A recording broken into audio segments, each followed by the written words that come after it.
what's going on YouTube? Volsa here. Let's talk some Warpets.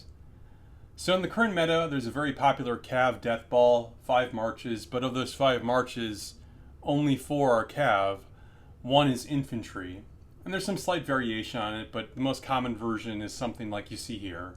This is what I run. And I've gotten a lot of questions about that infantry march lately. What sort of pet should I use with that infantry march? So in today's video, we'll go over a general overview of what I call the Infantry Guardian March, what it is and what its purpose is, what the best pet is for this Guardian March, and finally how to build those pets out. So stay tuned as we talk about the best pet for the Guardian March.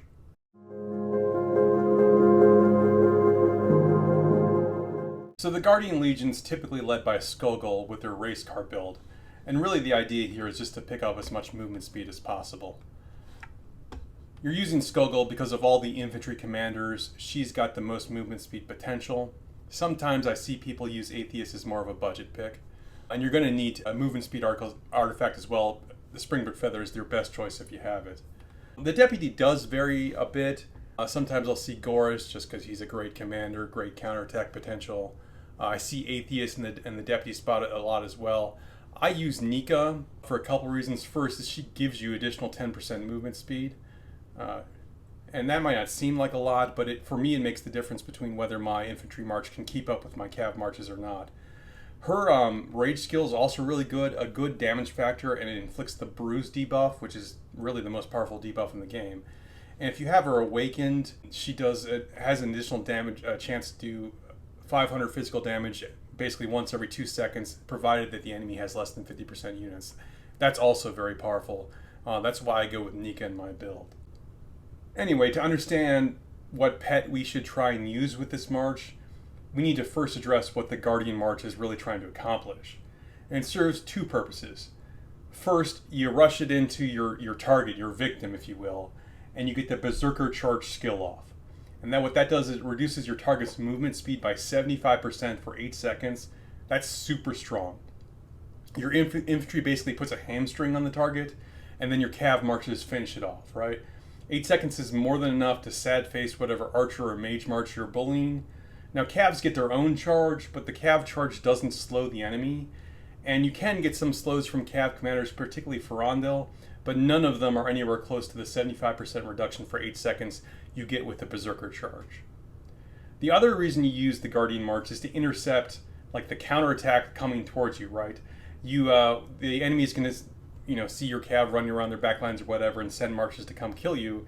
You use your infantry march to intercept their cav or their infantry, and basically to protect your cav from the enemy's attacks, right? Sometimes you'll use your infantry to intercept them and then back off, and sometimes use your infantry to intercept them while your cav escape and your infantry just fights and dies. So that's really what you're trying to do with this march. 1, cripple the enemy. 2, protect your cav.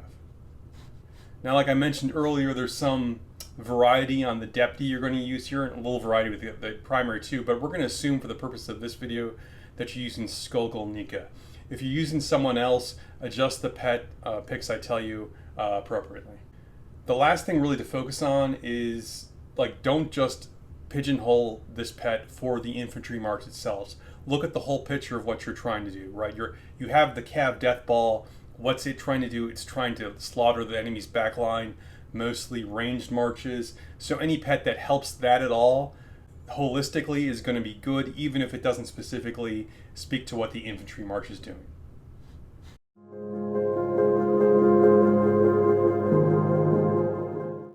Okay, so with those things in mind, what pet makes the most sense for the Guardian March?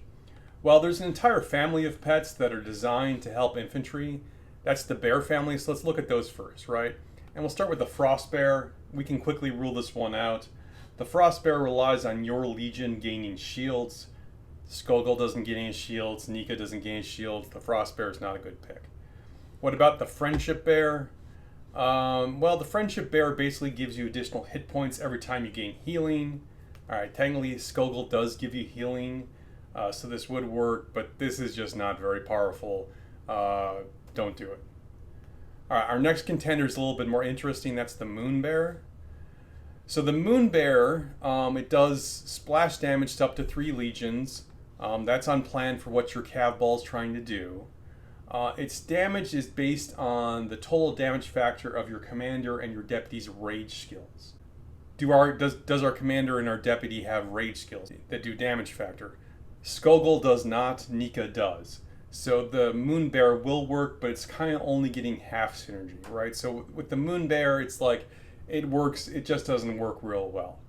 Now something I will say about the Moon Bear, just as an aside here, the Moon Bear does bonus damage when it's in an infantry legion, but you don't have to leave it in an infantry legion. You can put it in any legion that does a lot of rage skill damage, and who does that? Cav does a ton of rage skill damage. So even though you won't get the bonus damage if you put them with a Cav March, say Tobin and Urag, it can still be a really good pet for them. The last bear is the Bruin Bear. Now the Bruin Bear is all about close range counterattack, ideally against multiple targets. The best synergy for that is Gorish, but Skogul's right there too, and Nika also boosts your counterattack quite nicely, so this is not a terrible idea. But the question you're really going to have is, how much is your Guardian March going to be attacked at close range? Certainly somewhat, right? But you're going to charge this march in. It's generally going to be the first march that hits something. So if you hit an AFK march, the AFK march will automatically start attacking whatever it attacked at first. That'll be your Guardian March. That's good. The enemy cav or infantry that's charging your marches, you're going to intercept them with your Guardian March. They'll get attacked somewhat. So you are going to get attacked somewhat, but who are your opponents, right?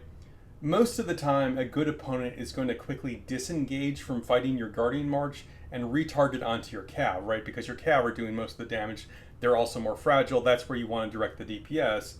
Your Skogul's going to be running Springbird Feather or something like that, so you're not going to have that dream where you can charge in with the Spiritbone Torque and make everyone attack you. And the Bruin Bear does take a while to sort of charge up. So the Bruin Bear is okay, it's good, but it gets diminishing returns the more skilled your opponents are. It's okay, it's not amazing. Alright, now there's another pet, not a bear, but that's kind of similar to the Bruin Bear, and that's the Venom Lizard. What's the difference between the Venom Lizard and the Bruin Bear? The main difference is the Venom Lizard can hit ranged targets, whereas the Bruin Bear can only hit melee targets.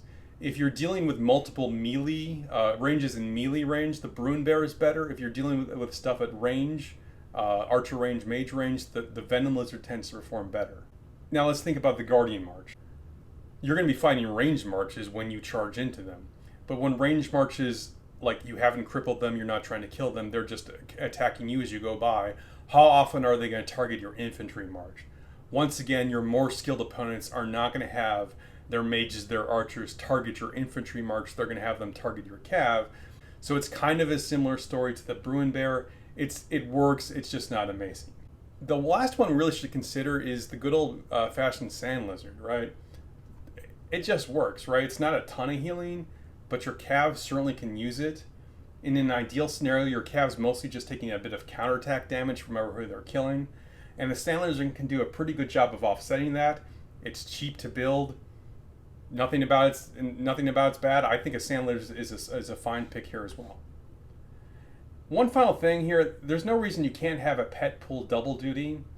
I use Gorish Skogul as my primary open field march like a lot of people do. And my Gorish Skogul has a pretty good Poison Lizard.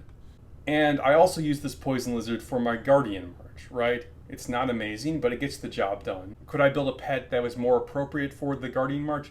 Yeah, I could, but the Poison Lizard does a pretty good job. By not having to build that pet out, I can redirect my time and resources to building a different pet out.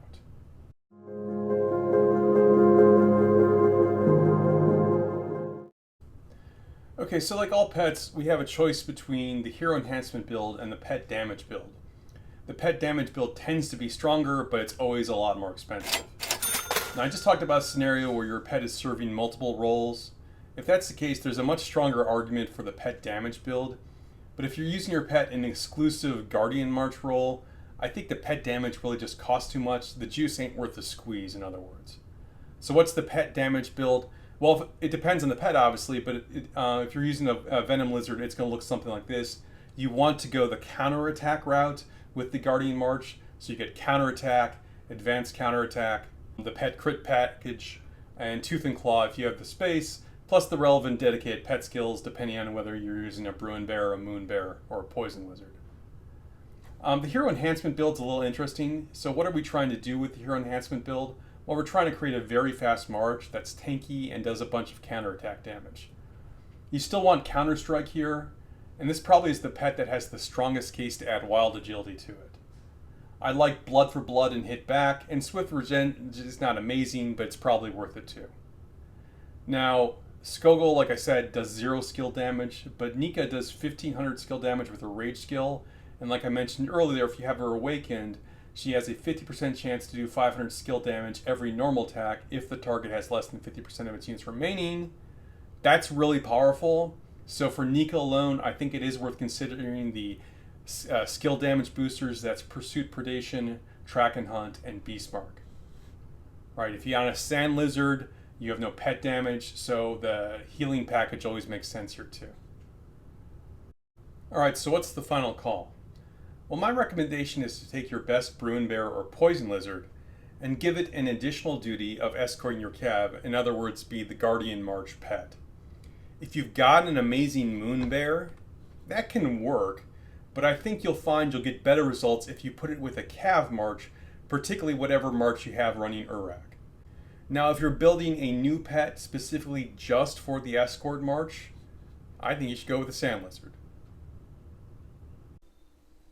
Hey, that's it, and thank you to everyone for stopping by. If you enjoyed this content or found it helpful, please hit that like and subscribe button. Remember, you can send me your war pets if you'd like me to take a look or review them, and I will be featuring the strongest war pets in the game right here on this channel. Look for more details in the description below, and until next time, stay classy, Belleron.